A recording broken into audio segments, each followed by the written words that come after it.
datang ke live redaksi Medcom pada hari ini. Jadi kali ini kita mau bahas tentang mobil listrik nih. Jadi ya gimana kabar sobat Medcom? Semoga harinya baik ya. Kali ini aku mau bahas mobil listrik nih dan aku kedatangan oleh sosok nih, sosok keren nih. Sosok. Sosok keren. Boleh dong kenalin abang nih, siapa nih? Ya, kita kenalan dulu Kenalan lah ya. dulu Kenalan ya. dulu ya. Ya. Saya Garuda dari redaktur otomotifnya Oke. Medcom ID. Nah, kebetulan memang setiap harinya itu bergelut dengan yang namanya artikel dan sebagainya. Mau itu mobil baru, motor baru, bahkan teknologi otomotif yang ada sekarang ini.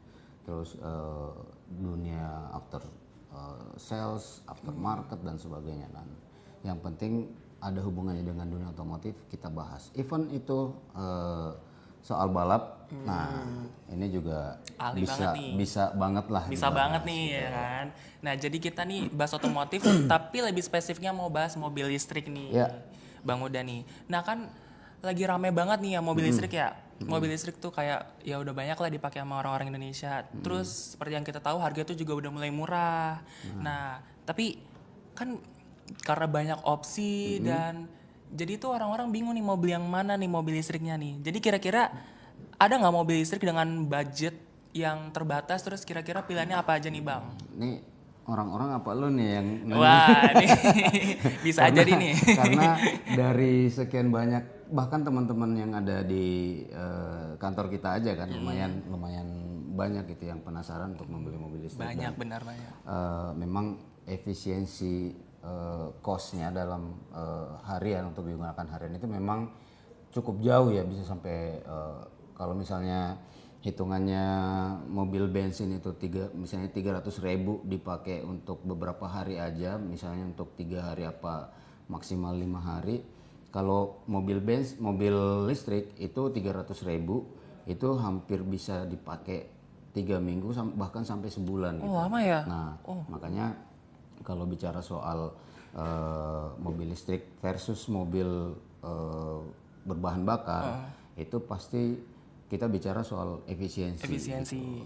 Nah, tadi balik lagi ke pertanyaan soal mobil listrik dengan budget terbatas. Nah, sebelum kita masuk ke budget, kita ngomongin budget untuk membeli mobil listrik nih, harus tahu dulu mobil listrik seperti apa yang pengen digunakan gitu. Karena kan dalam keseharian jangan sampai kita nyesel dan dijual kembali. Dan ya tahu sendiri karena sekarang mindset orang Indonesia itu membeli mobil listrik itu masih lebih ke gimana nih harganya setelah dijual kembali gitu. Nah, pasti itu akan menjadi pertanyaan sebagian besar lah masyarakat Indonesia, bahkan yang menggunakan udah punya 3 mobil, 4 mobil sekalipun pasti tetap akan bertanya seperti itu gitu. Karena ya ini mindset orang Indonesia. Nah, kalau soal harga tadi ya, kita harus tahu dulu nih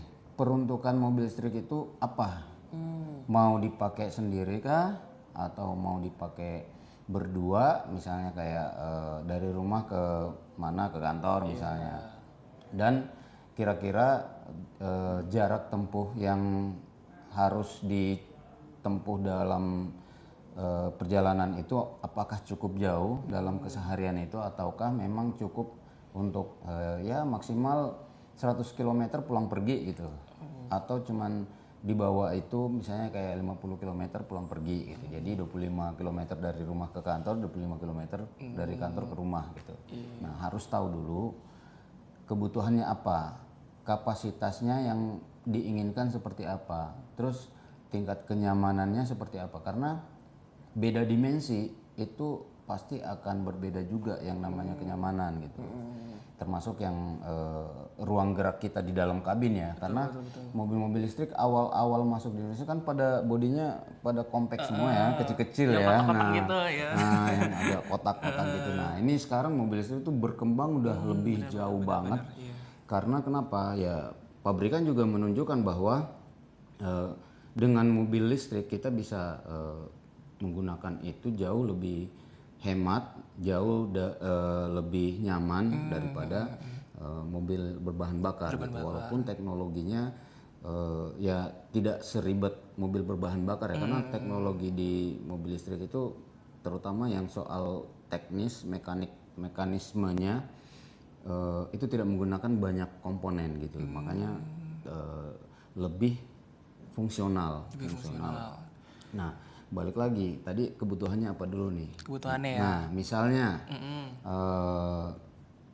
ingin mobil yang sekali-sekali ya mungkin sekali sebulan dipakai liburan bareng keluarga. Nah, kalau keluarganya hitung dulu gitu loh, jangan sampai beli mobil listrik yang ukurannya cuma bisa muat 5 orang, ternyata keluarganya ada 7 orang ya kan, anaknya 3, terus orang tuanya papa mama, belum lagi kayak misalnya kalau misalnya dia punya pembantu dan sebagainya, kan nggak mungkin kalau mobil dengan kapasitas kecil. Nah, harus yang lebih besar. Yang paling utama harus tahu dulu yang mana di segmen apa, karena kalau tidak mengetahui kita mau menggunakan mobil listrik itu nantinya untuk kebutuhan apa, ya pasti juga akan ya jangan sampai ada penyesalan lah kemudian gitu kan. Jangan sampai nyesel, benar. Tapi kalau misalnya mempertimbangkan juga nih, pengen mobil yang ukurannya gede karena rajin liburan misalnya kan, punya gede terus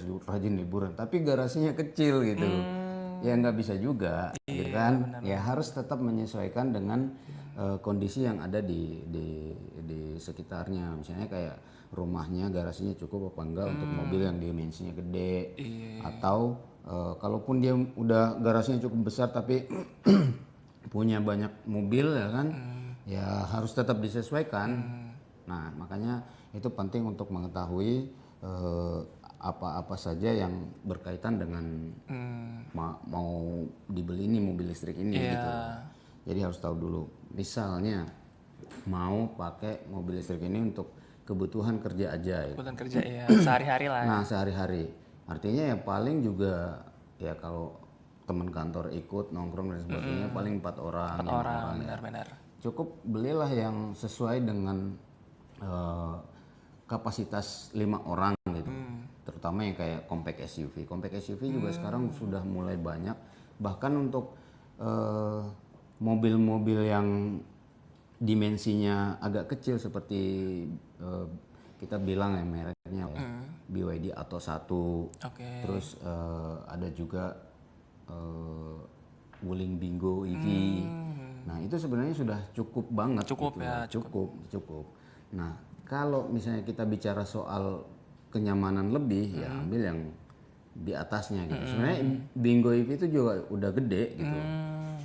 Terus ada sekarang ini ada Jayco G5 yang cukup banyak, walaupun mungkin baru setahun ya di Indonesia ya, baru 1 tahun tapi cukup banyak di jalan raya. Karena udah kenapa? Banyak yang pakai ya. Ini harganya kita bicara mobil listrik tadi yang terjangkau ya, yang harganya budget gitu, masuk gitu, dan ya sekitar 300 juta ke bawah, dan bisa dapat mobil yang nyaman ya memang harus dibarengi juga dengan strategi yang pemilihan yang tadi kan. Tapi harus dilihat juga dulu nih mereknya apa gitu. Karena jangan sampai dia cuman dagang merek di Indonesia gitu, datang dan tidak ada grup yang menaungi, grup besar yang menaungi, atau mungkin namanya mungkin kurang terkenal di luar juga kurang gitu ya. Pikir-pikir lagi untuk mengambil mobil itu gitu. Jadi ya mending ambil yang memang punya nama. Ya, pilihannya kalau di mobil listrik itu kayak dimensinya yang agak kecil, yang compact banget, itu ada Wuling REV, terus ada Ceres dari yang satu grup juga dengan DFSK, terus ada Ceres E1 E2 ya kalau nggak salah ya. Nah, terus ada Finfast, juga. Itu mobilnya juga cukup unik. 2 pintu ya, yang 2 pintu. Finfast VF35 kalau nggak salah tuh tipenya. Terus Jayco yang tadi, Jayco G5 itu juga mobil listrik. Terus ada BYD Atto 1, nah itu juga lumayan karena harganya mulai dari 200, di bawah 200 juta lah. Dan itu udah bisa dapat mobil dengan kapasitas jarak tempuh yang lumayan jauh gitu loh. Nah, tadi balik lagi memilih mobil listrik dengan budget yang terbatas. Nah, harus tahu juga nih kalau misalnya tujuannya itu untuk efisiensi pengeluaran biaya perjalanan, setiap biaya perjalanan. Nah, kita tentu harus berbicara soal jarak tempuhnya juga gitu. Karena jangan sampai dikit-dikit ngecas juga, dikit-dikit ngecas ngecas juga. terus ya Nah, nanti itu ya. kan juga ngambil waktu, takes time banget gitu loh. Karena kenapa? Ya untuk mengisi baterai walaupun ada sistem fast charging itu akan tetap nyusahin. Karena kenapa? Kita kan di SPKL itu banyak, kadang-kadang sekarang nih kondisinya ini udah banyak antrian. Iya benar-benar. Udah banyak Iya antrian. benar. Bisa dicek di SPKLU manapun, Iya. kecuali yang dedicated ya, kayak misalnya ada satu hotel di daerah Gading Serpong itu hanya bisa ngecas yang tamu hotelnya aja. Kalau bukan tamu hotel ya harus beli sesuatu di restorannya. Jadi ada kos tambahan gitu. Iya, Nah, tambahannya.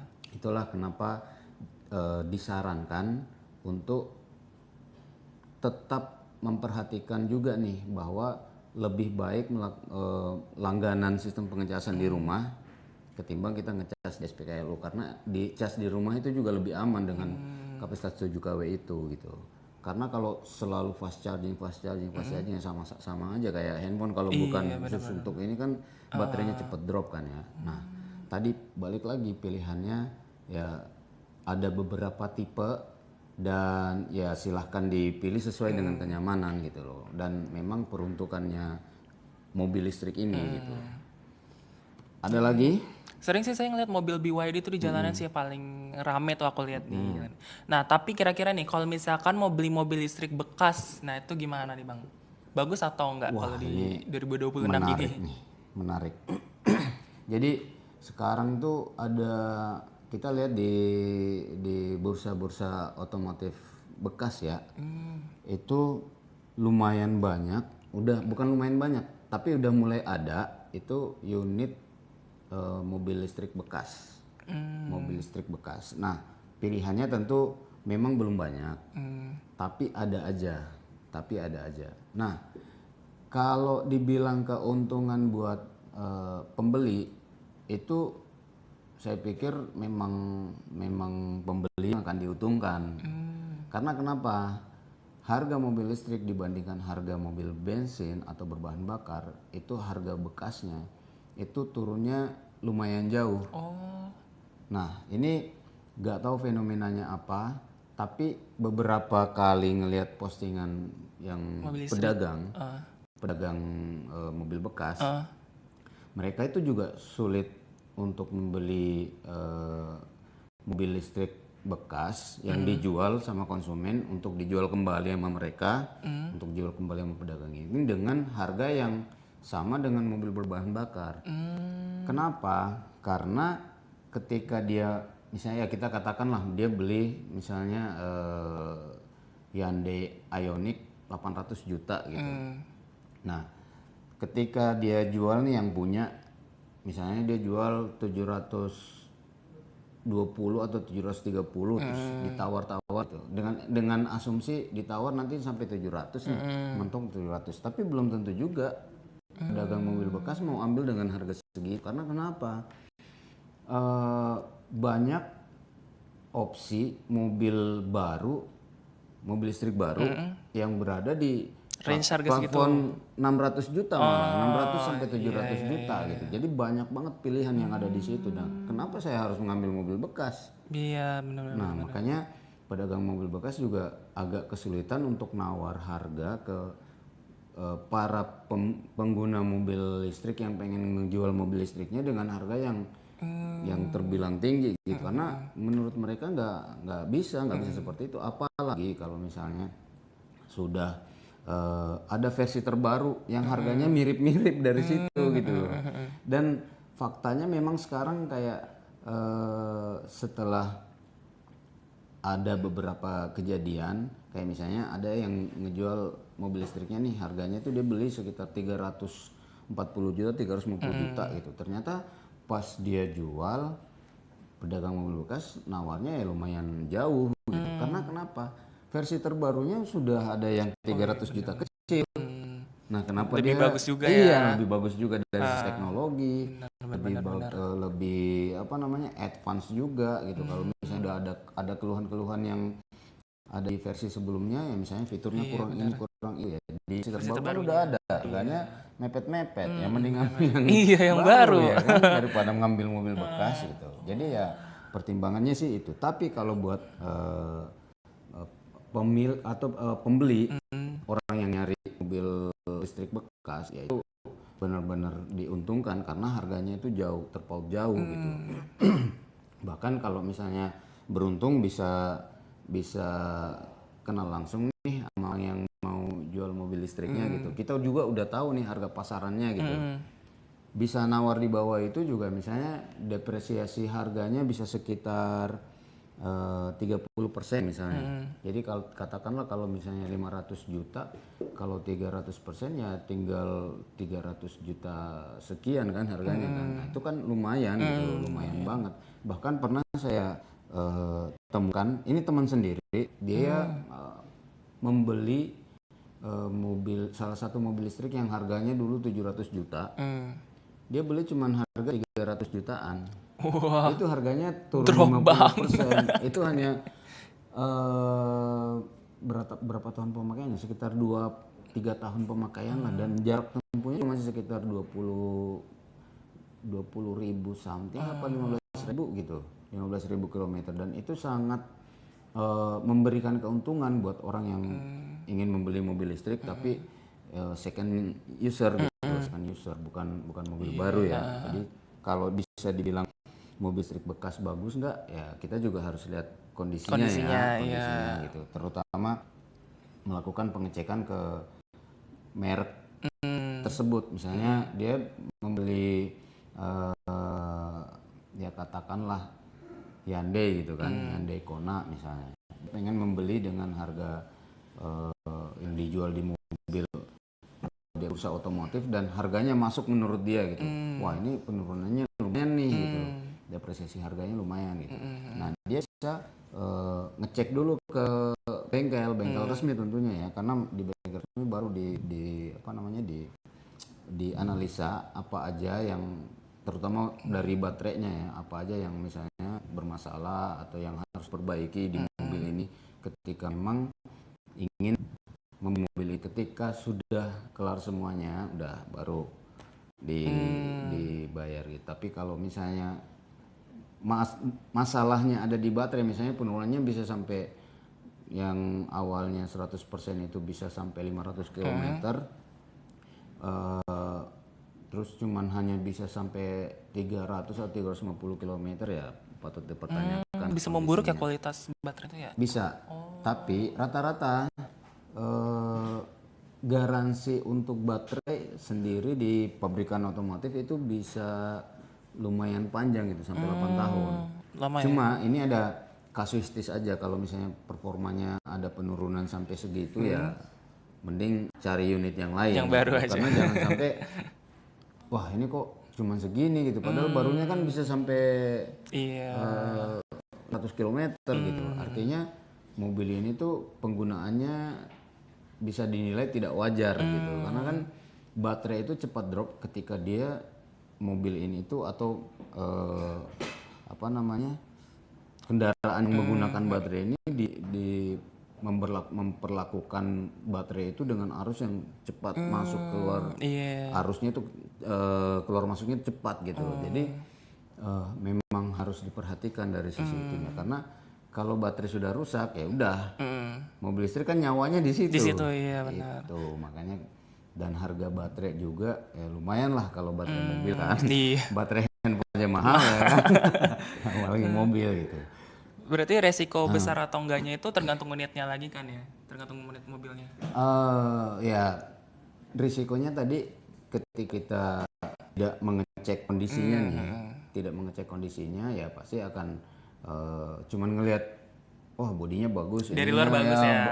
bebas banjir dan sebagainya. Ya kalau mobil listrik ada hal yang harus butuh perhatian tambahan, Iya, terutama di baterai gitu. di baterai. Walaupun kondisi mobilnya mulus, tidak ada bekas banjir dan sebagainya, tapi kalau mobil itu bekas disiksa, artinya disiksa penggunaannya itu kayak misalnya memang digeber-geber terus ya kan. Mobil listrik kalau semakin selalu digeber-geber ya karena kan memang kita nggak kadang nggak sadar gitu. Mobil listrik torsinya gede, kita mau nyalip dengan seenak jidat juga bisa gitu. Jadi ketika orang yang tidak punya kesabaran di jalan raya menggunakan mobil listrik ya udah klop lah. Wah, Nah makanya ketika mobil listrik itu kita ngelihat kondisinya, oh baterainya masih oke nih gitu. Ya sama aja kayak misalnya kita pengen membeli laptop misalnya, cycle count baterainya kan kita ngelihat gitu udah berapa kali dicas. Berarti kalau misalnya dia semakin sering dicas hanya dan jarak tempuhnya cuman tidak menggambarkan sistem pengecasan itu berapa panjang itu kan bisa dideteksi semua kan. Misalnya baru jarak tempuh baru 10.000 km tapi ngecasnya udah hampir ribuan kali kan. Ya ada penggunaan yang tidak wajar atau ada masalah di baterainya. gitu. Makanya penting untuk melakukan pengecekan untuk menghindari risiko-risiko yang tadi gitu loh. Nah, kira-kira nih apa aja sih yang harus diperhatiin nih kalau misalkan mau beli mobil listrik bekas gitu. Ya itu tadi, yang pertama perhatikan kondisi bodi dulu seperti apa. Luar udah mantap, udah bagus. Terus yang paling penting itu kalau dia bilang bebas banjir, itu cek juga tuh beberapa hal yang ada di komponen dalam ya kan. Kayak misalnya kaki-kaki, terus bagian bawah kolong-kolong itu penting karena kalau mobil udah bekas banjir ya lama kelamaan yang namanya keropos itu menjalar gitu. Kelihatan banget ya berarti ya. Mungkin posisinya tidak kelihatan, tapi tiba-tiba udah ada yang sobek atau apa gitu loh. Karena keropos itu kalau udah ada di bagian mobil tertentu itu akan menjalar cepat banget gitu. Nah itu dua hal yang penting. Terus yang hal ketiga itu baterai. Yang tadi karena ya seperti yang saya jelaskan tadi, baterai memang punya peran yang sangat vital di mobil listrik. Ketika baterai udah kondisinya udah nggak bagus ya udah gitu. mau diapain juga kalau nggak diganti, ada beberapa mobil listrik yang selnya itu bisa diganti. Jadi tidak dijual satu paket, cuman bisa diperbaiki sel yang rusak aja. Yang baterainya aja misalnya gitu. Misalnya satu pack baterai kayak gini nih, katakanlah ini baterai. Terus bagian yang bermasalah itu cuma di sini aja. Nah bagian yang di sini itu bisa diganti. Nah karena baterai mobil itu kan bukan lempengan gede satu floornya baterai mobil, kan biasanya di floor itu kan di bawahnya satu floor itu diganti, enggak gitu. Dia itu berupa lempengan-lempengan yang potongannya mungkin segini tapi ada yang panjang ada yang pendek juga, dan itu dirangkai jadi sebuah baterai yang gede gitu loh. Jadi posisinya itu bukan mengganti satu baterai begitu. Cuma ada juga yang memang harus diganti satu baterai itu satu baterainya itu gitu. Nah, beberapa pabrikan itu memang merangkai baterai itu sedemikian rupa seperti itu biar kalau ada sel yang rusak itu bisa dilakukan perbaikan tanpa biaya yang terlalu mahal. Jadi itu satu strategi juga. Strategi. Tapi kira-kira kalau baterai tuh kayak HP nggak sih? Kalau misalnya dicas sampai 100% kan misalkan nggak boleh tuh HP ya. Jadi kayak biasanya baterai health-nya jadi turun gitu. Nah, kalau mobil listrik tuh kayak gini juga nggak, Mas? Jadi di cara kita mengecas mobil listrik itu kalau pakai fast charging itu sebaiknya maksimal 80%. 80%. Oh, sama kayak HP dong. Ya, sama. Terus kalau di rumah itu ya sebaiknya juga berada di level 80%, kecuali kalau misalnya memang mau dipakai untuk perjalanan jauh ya, nah itu baru sesekali untuk bisa 100%. Nggak apa-apa Tapi jangan setiap 100%. Jangan setiap hari. Nah ini yang harus diperbaiki nih, sudut pandang pengguna kendaraan yang memang pengen beralih dari mobil berbahan bakar ke mobil listrik. Karena asumsinya baterai itu harus dicas 100%. Enggak. Kalau pakainya cuma 100 kilometer atau 150 kilometer ya cukup lah. Cuman 200. Kalau misalnya jarak tempuh mobilnya yang kecil-kecil ya kan ada tuh CRS, terus Wuling REV, terus ada apa namanya Vinfast yang VF35 itu tadi, itu jarak tempuhnya kan rata-rata cuma kurang lebih 200 km. Adapun ya memang versi yang 300 cuman harganya juga lumayan tinggi. Nah, kita ambil aja yang versi yang paling rendah misalnya 200 km. Nah, kalau dari rumah cuman 100 km yang ngapain ngecas 100 kan gitu kan. Bener. Atau mungkin cuman 50 km gitu jarak dari rumah ke kantor pulang pergi gitu ya. Yang paling cas sampai 100%.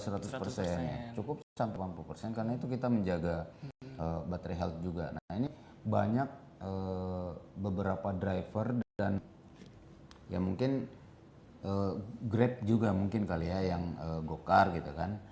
Itu melakukan pengecasan di mobil listrik itu sampai 100% terus gitu.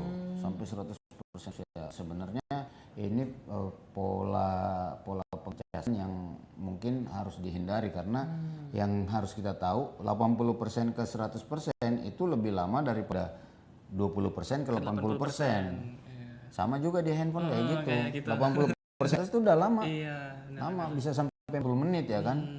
Baru penuh banget 100% gitu loh. Kecuali kalau misalnya memang di rumah yang 7 kW itu yang sistem home charging ya mungkin salah sesekali tapi jangan 100%.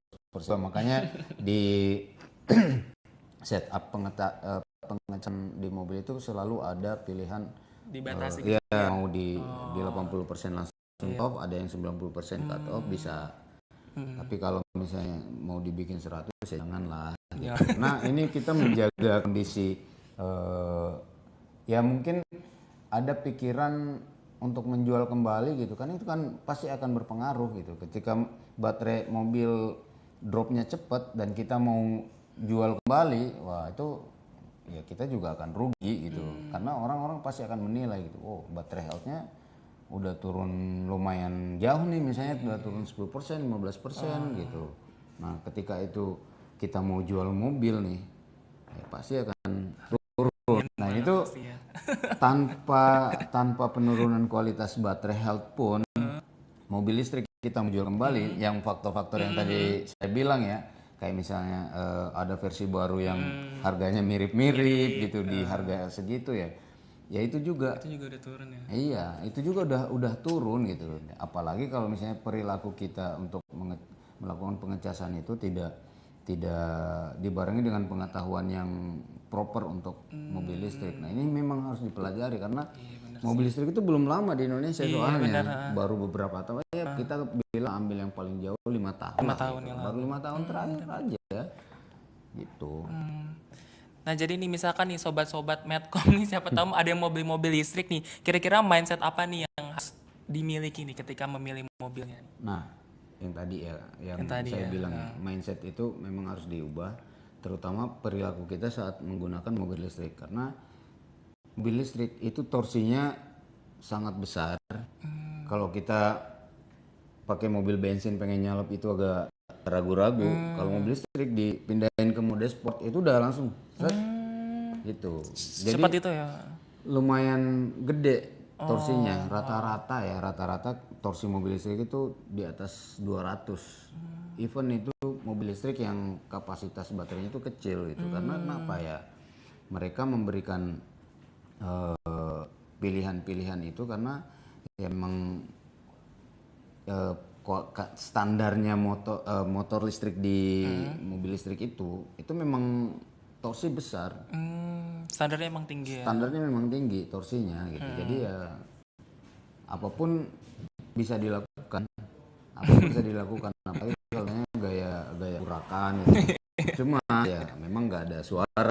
Bagian mobil yang pasang sound system di mobil, jadi kita ngegas juga, kayak gitu jadi Bener ya. lagi nggak ada suara mobil listrik Nah, ya. mobil nggak ada suara, jadi ya kadang-kadang juga orang tidak aware Iya, dengan nggak sadar. keberadaan kita ada di jalan gitu loh. Apalagi kayak misalnya pejalan kaki gitu di lampu merah gitu. Kadang-kadang ya karena nggak ada suaranya, ya kadang mereka juga kaget. Jadi harus kita juga yang sebagai pengendara juga harus aware. Terus yang kedua tadi yang perilaku kita soal melakukan pengecasan mobil.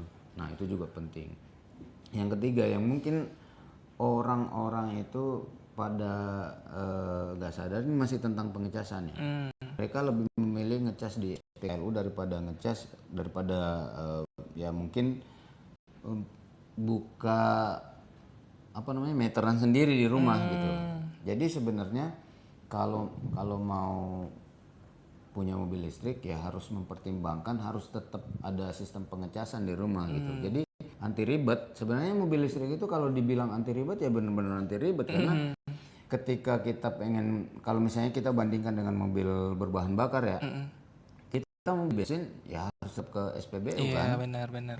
Tapi kalau listrik ngecas bisa di rumah. Di rumah, iya. Cuma memang harus dibeli alatnya. Iya, harus beli dulu tapi. Yang itu 15 juta kalau nggak salah ya sekarang ya. Tapi biasanya ada program promo sih dari kalau apalagi kayak 17 Agustusan gitu. Program promo antara DAN sama PLN. Nah, PLN juga biasa ngasih PLN, gitu. PLN-nya bisa ngasih. Jadi kayak misalnya dalam rangka 17 Agustus mulai dari tanggal berapa sampai tanggal berapa melakukan pemasangan meteran, misalnya diskon berapa persen dari 15 juta itu gitu. Nah, sebaiknya itu juga harus dipertimbangkan karena ya melakukan pengecasan di rumah ya tinggal tidur aja udah. Nggak doang. Antri di SPKLU gitu. Jadi bedanya sama mobil berbahan bakar ya itu. Kenapa pemilik mobil itu ya harus mengubah perilaku ya jangan cuman beli mobilnya doang tapi mending beli sama sistem charge-nya sekalian gitu. Karena kan itu jauh benar-benar bikin nyaman gitu tanpa ribet gitu. Karena nyampe di rumah udah tinggal ngecas aja kalau misalnya memang kapasitas baterainya kecil ya.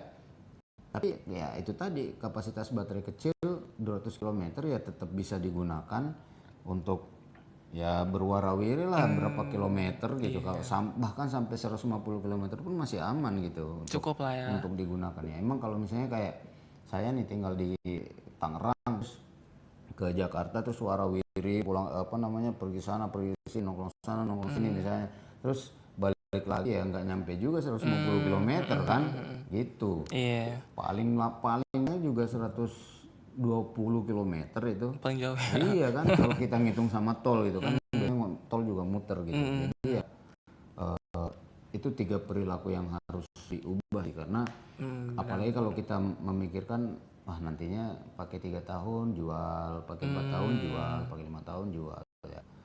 Harus memikirkan ketika pun sudah ada sistem pengecasan di rumah kan kalau beli mobil listrik baru lagi yang lama dijual yang beli yang baru kan udah nggak perlu pasang lagi kan. Iya, jadi udah ada di rumah gitu. udah ada. Ya, lebih aman gitu.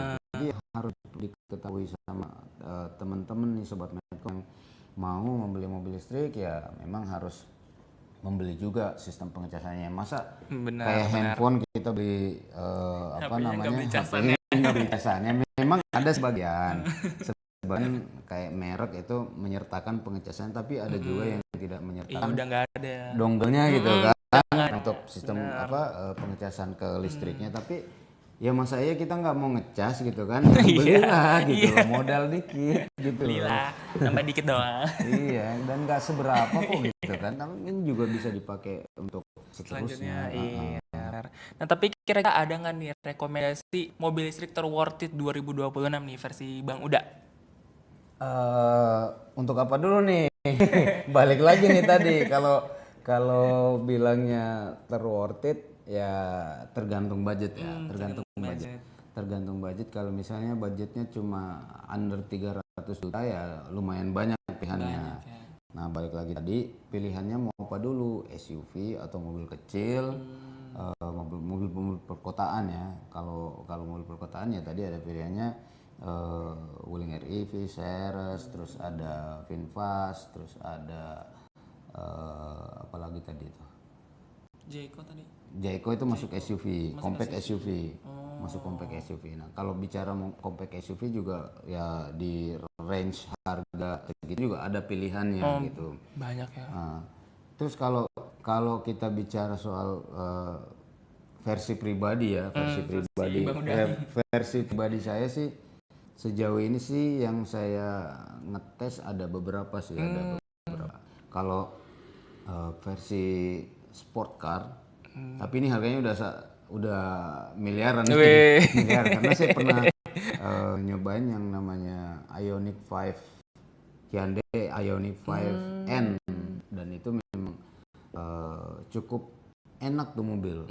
Karena ya kalau bisa dibilang itu versi supercar yang ada di versi mobil biasa gitu. Tapi body udah versi racing semua gitu.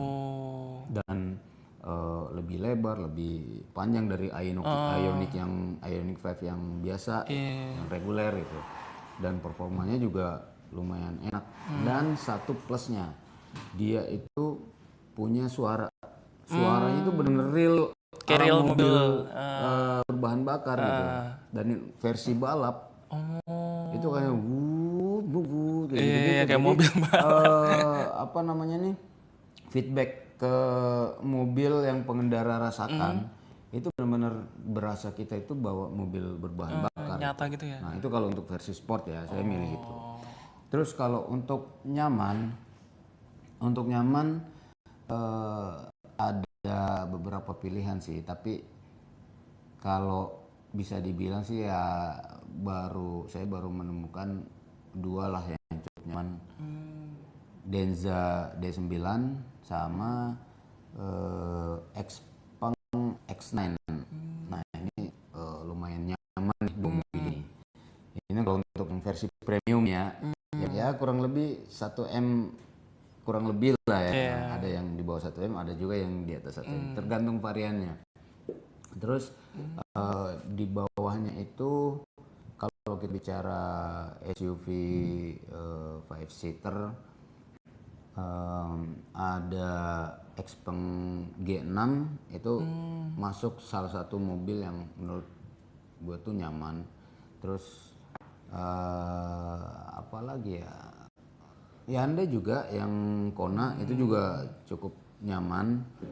Bahkan Ioniq yang reguler itu juga lumayan enak gitu. Yang versi lainnya ada Hype-Tech. Nah, Hype-Tech ini juga salah satu mobil yang dulu pernah saya cobain yang cukup ikon juga karena pintu belakangnya kebuka kayak sayap gini. Atas gitu. Nah, kayak sayap burung gitu ya. Nah, itu lumayan ikonik. Dan pernah ngeliat cuman itu waktu itu nggak emang unit test yang untuk yang pintunya kebuka begini, belakang tuh nggak ada gitu. Jadi nggak.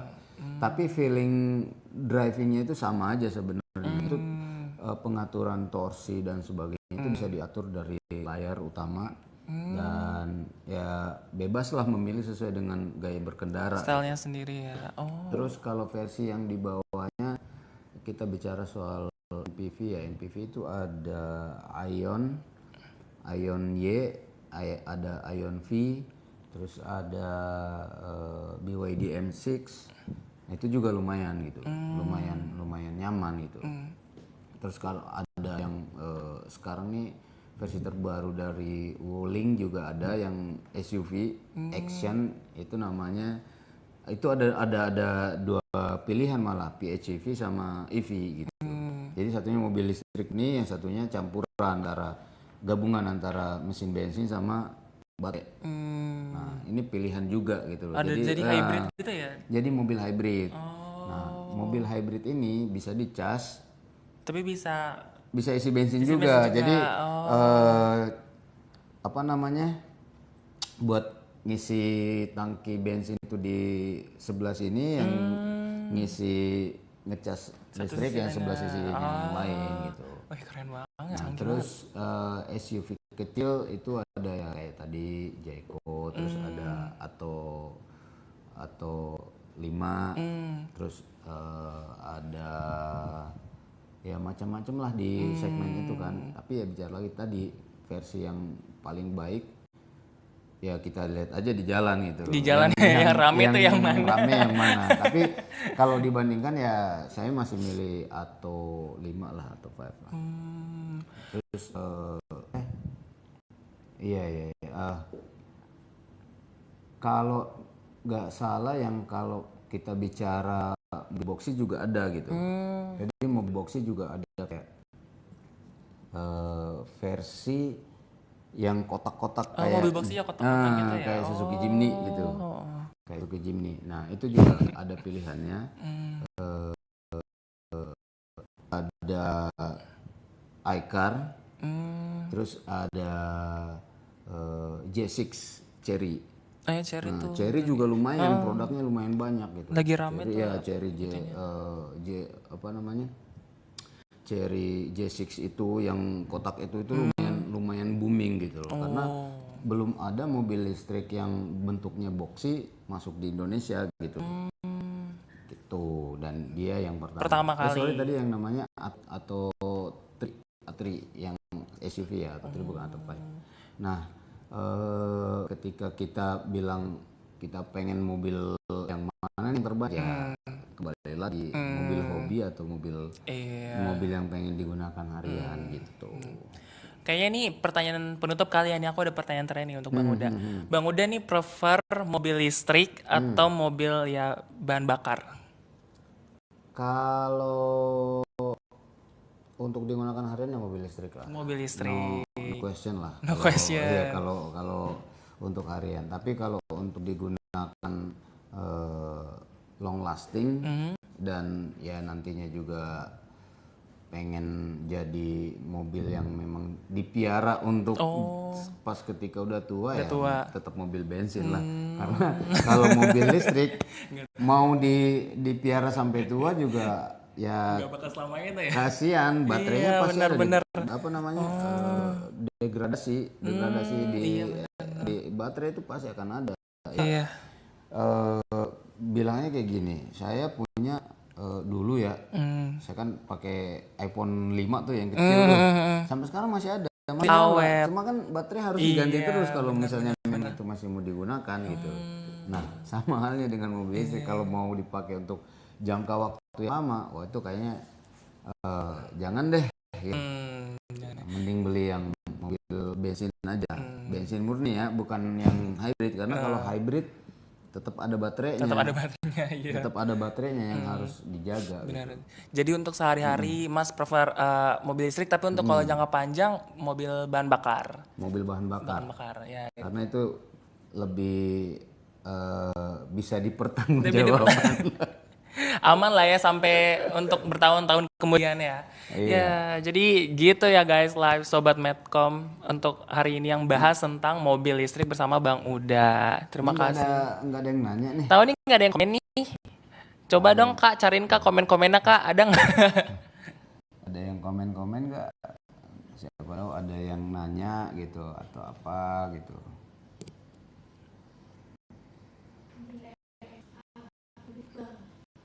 Apa? Pending RX King aku listrik. Waduh. RX King ya? Itu motor bro. Waduh, ini saya tahu nih yang nanya nih. Kalau RX King itu kayaknya motor yang paling keren lah itu. Dan sudah tidak diproduksi di Indonesia lagi kan? Karena ya tidak memenuhi standar emisi gas buang.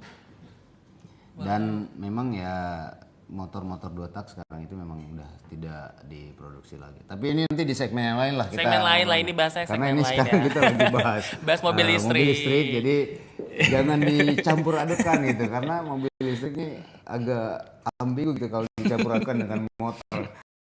Apapun itu di motor listrik ya tetap ambigu aja gitu, karena kan ya contohnya kalau motor listrik kan apa namanya garansi baterai itu cuma sampai 4 tahun rata-rata. 4 tahun ya. Nah, kenapa garansi baterai di motor listrik itu lebih cepat? Karena keluar masuk arus itu lebih cepat dia. Nah, mengapa ada sekarang tuh ada metode membeli motor listrik tapi tidak usah membeli baterainya, sewa aja. Nah itu. Bahkan ada beberapa lah teman-teman di kantor juga Nyewa motor listrik. yang beli motor listrik tapi baterai itu tidak dimiliki sama dia gitu loh. Jadi bukan apa namanya? Bukan beli putus gitu. Karena ketika sampai 4 tahun ya tentu harus mikir nih. Nih kualitas baterai pasti turun gitu. Turun dan lumayan, turun degradasinya cukup cepat kalau motor. Nah, makanya daripada membeli motor baterai baru, yang mending sewa aja. Jadi kalau baterai bermasalah langsung digantikan sama sih benar sih. Jadi ini salah satu strategi ya, kita membeli motor listrik juga bisa dapat harga lebih murah. Nah, di apa namanya, jangka panjangnya juga ya baterai kita tetap bisa baru. Nah, ini juga ada di mobil. Skema sewa baterai ini ada juga di mobil. Finfast ini bahkan menjual mobil-mobil listriknya langsung 2 skema gitu. Jadi skema membeli putus dan skema nyewa baterai, dan itu penurunan harganya lumayan jauh.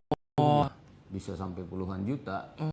Jadi ya ada juga orang-orang yang gue pengen membeli mobil listrik harganya murah gitu, dan nggak mau gitu dengan penurunan kualitas gitu. Ya udah, opsinya ada Baterai itu. Ini tuh nggak sih yang biasanya yang apa, kalau misalnya ada Bang Grab yang ke samping Indomaret terus ngambil baterai gitu, itu beda lagi? Itu baterai swap. Beda ya. Jadi ini baterainya kayak handphone aja nih, handphone. Jadi baterainya ditanam, tetap baterai tanam, tapi dia itu sistemnya sewa. Jadi ada operatornya dengan nik motor nomor rangkanya itu segini misalnya 123 misalnya niknya. Ya udah, dengan nomor rangka segitu ini akan dipantau. Sebulan udah bisa tinggal di cut sama dia gitu. Jadi ya ini prospek bisnisnya sudah lumayan melebar ya. Luas banget ya. Gitu. Jadi ya cukup membantu juga orang-orang yang pengen membeli mobil listrik atau motor listrik, karena ini ya solusi-solusi yang memang dihadirkan sama pabrikan dan juga pemerintah gitu tentunya, dengan mempermudah jalan untuk membuka usaha-usaha ini bisa lebih terbuka lebar, terutama yang berkecimpung di dunia otomotif kan. Gitu. Kira-kira ada komen lagi nggak nih Kak? Udah nggak ada ya? Mungkin udahan aja kali ya Bang, udah ya untuk live kali ini ya. Nanti kita bahas yang lain, entah itu motor listrik atau ya tadi teman nanya RX King kenapa sudah tidak diproduksi lagi, boleh. Mungkin minggu depan ya Tapi mungkin. mungkin kayaknya bukan saya itu yang jadi Beda pembicaranya, kayaknya dari pabrikannya langsung ya. Ya, jadi Sobat Medcom, jangan lupa untuk saksikan live redaksi Medcom setiap hari di biasanya jam siang atau sore ya, di hari Senin sampai Jumat. Dan ya, terima kasih udah nonton, terima kasih Bang Uda udah hadir di live kali ini. Terima kasih. Ya, terima kasih banyak. Thank you. Thank you Sobat Medcom. Makasih.